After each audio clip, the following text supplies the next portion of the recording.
High friends, welcome to Yashikar. இந்த வீடியோவில் ஒரு இன்ட்ரெஸ்டிங்கான ஒரு அப்டேட் என்ன அப்படின்னா, நம்மளோட விஜய் டிவியில் ரொம்பவே எதிர்பார்ப்பை ஃபுல்ஃபில் பண்ணாமல் இருந்த ஒரு சீரியல் அப்படின்னு பார்த்தீங்கன்னா, வீட்டுக்கு வீடு வாசப்படி.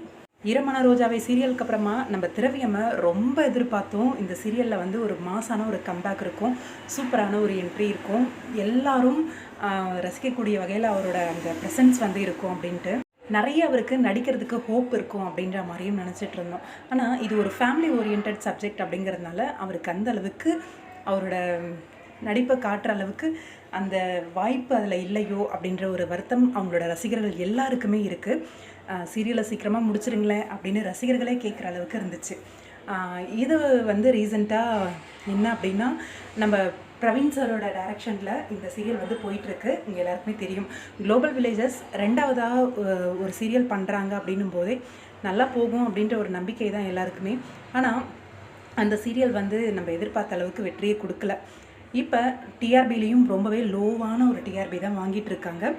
இன்னொரு விஷயம், இப்போ வந்து மூணாவதாக ஒரு சீரியல் வந்து ப்ரொடியூஸ் பண்ணுறாங்க குளோபல் வில்லேஜஸ் அப்படின்ன உடனே இந்த சீரியல் வந்து முடிஞ்சது அப்படின்னா பிரவீன் சார் வந்து அந்த புது சீரியலை டேக் ஓவர் பண்ணுறதுக்கு வாய்ப்பு இருக்குது அப்படின்னு சொல்லியிருந்தேன். இப்போ வந்திருக்க தகவல் பிரகாரம் நம்ம வீட்டுக்கு வீடு வாசப்படி சீரியல் வந்து முடிய போகுது அப்படிங்கிற ஒரு தகவல்.